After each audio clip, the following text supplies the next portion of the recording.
ولا يدعون مع الله إلها آخر ولا يقتلون النفس التي حرم الله إلا بالحق ولا يزنون ومن يفعل ذلك يلقى أثاما. Allah says يضاعف له العذاب يوم القيامة ويخلد فيه مهانا. Allah says those who do not invoke along with Allah any other God, those who do not touch those souls that Allah has made sacred except by due right, and those who do not commit zina. So Allah says anybody who commits any of these three sins is going to meet a full penalty. On the day of Qiyamah, his punishment will be what?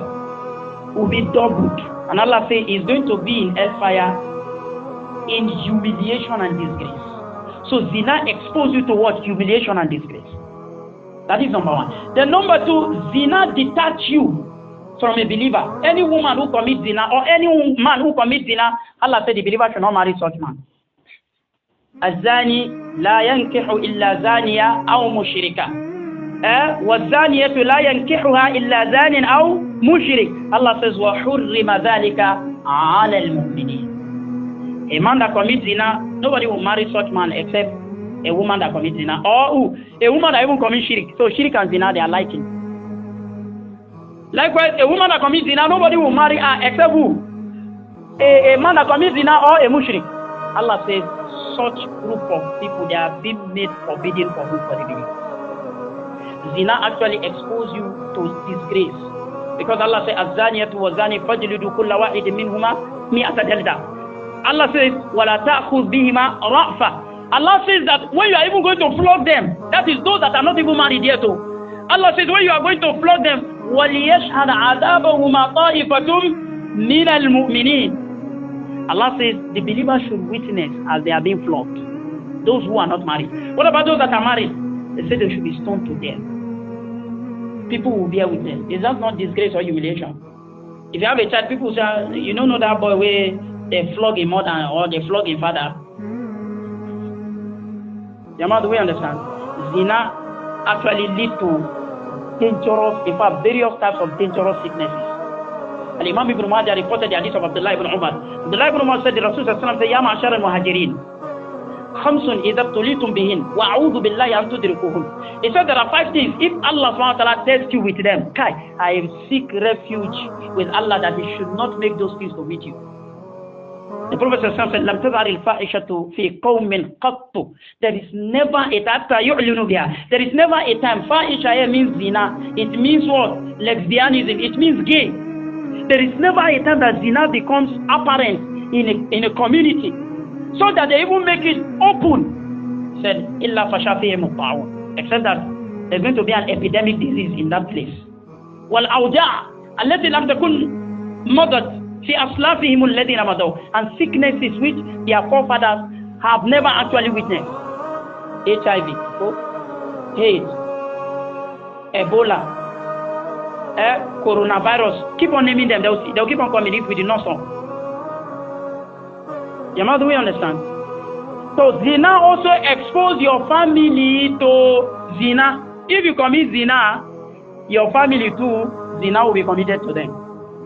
Or zina will be committed to them. One of the poets was saying that inna zina daynun fa in aqradtahu kana al-wafa min ahli baytik fa'lam. He said you should know that zina is a debt too.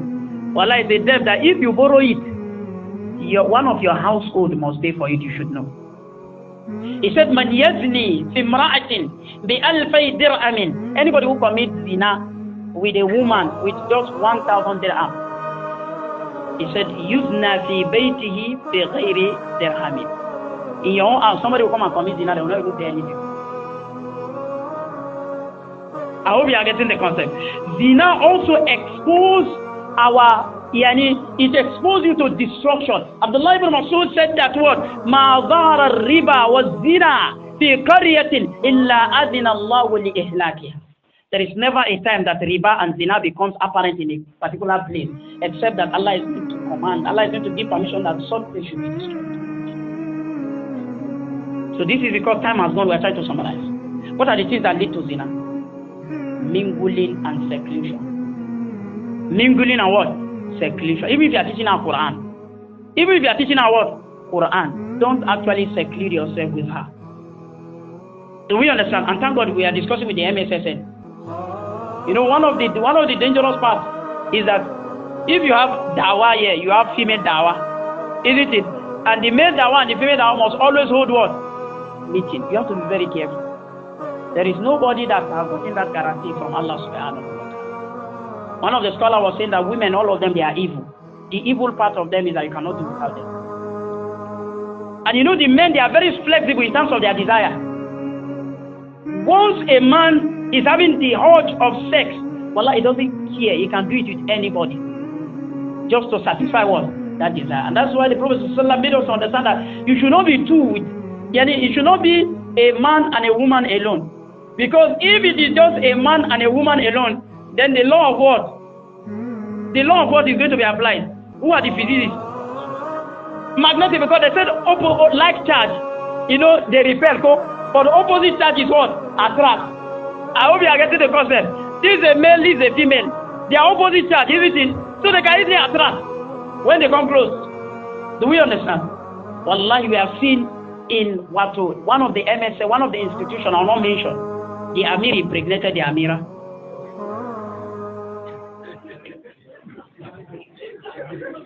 Probably people should not be looking at Amir like that.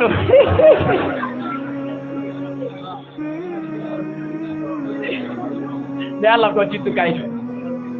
So seclusion and mingling. Then what we call boyfriend and girlfriend. When you love a man and the man loves you, go and marry. The Prophet said, La yura lil mutahabbayn mithlu an-nikah. Nothing is good for two persons who love each other other than what? Marriage. If you are not ready for marriage, leave that love. Because if you are not ready for marriage, don't be deceived. Imam Qatani said, La taqbalanna min an-nisa'i mawaddatan fakulubuhunna sari'atan maylani. Wallahi, if a woman tells you that she loves you, my brother, quickly go and marry. Because after a few months, wallahi, that love will collapse. If you have not married that woman, she will see somebody again that is better than you. And before you know, you go and meet her, she will be giving you an excuse. So marriage is the only option. If you want to do boyfriend and girlfriend, wallah, you must definitely commit what? Zina. When I was in ABU Zaria, I was the tower officer, MSS and ABU. One night I was coming from the class, so I saw a sister who used to attend our classes. This sister, I'm telling you, she's hijabistically swallowed and socks-wise. So when I saw her, I just passed. I didn't say anything. She now went and informed another sister in their hostel that Abu Ubaidah saw her and she knows that I'm going to call her. That if I call her to advise her, whatever I will tell her will pass through here and come out through the other place. So this sister now called me that this is what the sister said, that please, for the sake of Allah, I should not leave her, I should advise her.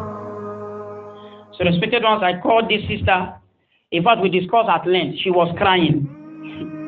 Do we understand? She was seriously crying. But after that, our discussion, she went to inform that dangerous boyfriend of hers that this is what I said. The boy now texts me that what kind of Islam are we practicing?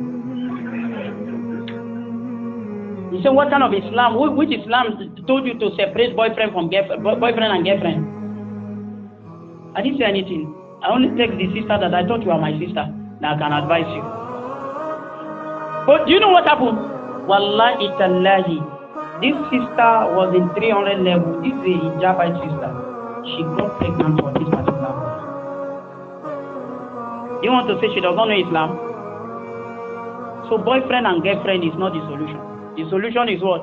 Is to get married. If you cannot get married, then pack off. Keep on fasting. Is that the case? So finally, how do you protect yourself from zina? And also, you know, part of those things that lead to zina is the difficulty in getting married. You want to marry a sister, she says you should bring 6 sets of balls. English, maybe you should buy 5. If your sister will even tell you to put gold. Even some of our sisters that are wearing hijab. Do we understand? Please make marriage process easy so that brothers will be able to protect themselves from zina. Another mistake again that leads to zina is tribalism. Because she is not my tribe, the parent will not allow him to marry. And he loves this sister. So at the end, they want to do 1 or 2 things that will make that will force the parent to accept. So how do we actually prevent ourselves from zina? Number 1 is abstain from boyfriend and girlfriend. Number 2, always fast. Because the Prophet said, I hope you are getting the concept. Then number 3, go and get married. Don't delay nikah. Number 4, always mingle with what? With good people. Because if you mingle with bad people, they are the ones that will encourage you to go and do zina. The Prophet ﷺ, the hadith of Ibn Hibban, he says that inna min al-nasi nasan mafatih al-khair maghalika lil-shar. Among people there are people. So what are the features of these people? These special people? The Prophet said they are open doors to righteousness and they are closed doors to what? To evil. So whenever we are with them, if zina come, wallahi, 1 or 2 statements from them will take away that sin. May Allah Ta'ala continue to guide us. Respected ones, whatever we have said that is wrong, may Allah Subhanahu wa Ta'ala forgive me. Whatever I have said that is correct, I ask Allah to reward each and every one of us upon it.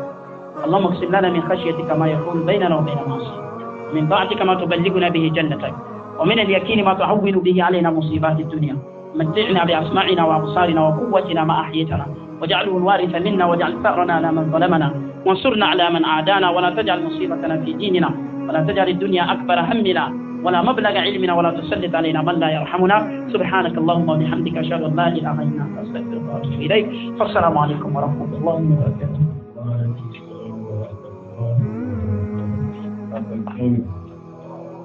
Thank you.